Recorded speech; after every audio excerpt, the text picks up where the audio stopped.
আর যে রেসিপিটা বানাতে চলেছি, যারা নিরামিষ খেতে ভালোবাসো তাদের জন্য খুব একটা পছন্দের রেসিপি হতে চলেছে। তো আমি যেহেতু নিরামিষটাই খাই, পেঁয়াজ রসুন খাই কিন্তু মাছ মাংস খাই না। তো তার জন্য আজকে বানাচ্ছি সোয়াবিনের বিরিয়ানি। খেতে খুবই সুস্বাদু হয়। তোমরাও ঘরে একবার ট্রাই করতে পারো। তো প্রথমে কড়াইতে তেল দিলাম, সাদা তেল, সর্ষের তেল, যার যেরকম ইচ্ছে, সাদা তেলটাই বেশি ভালো হয়।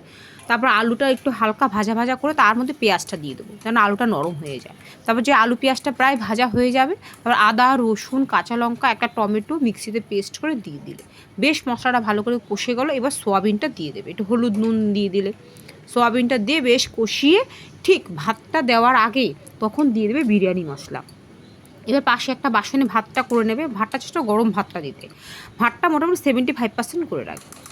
দিয়ে তার ভাতটা দিয়ে দিলে, দিয়ে সুন্দর ওপর দিয়ে একটু ঘি দিয়ে দিলে, আমি একটু ঘিটা একটু বেশিই দিয়েছি, টেস্ট হয়। তারপর একটু দুধ দিয়ে আতর দিয়ে ভিজিয়ে আমি সুন্দর দিয়ে দিলাম, দিয়ে একটু সুন্দর ঢাকনা দিয়ে দিয়েছি, মিনিট 15 থাকবে।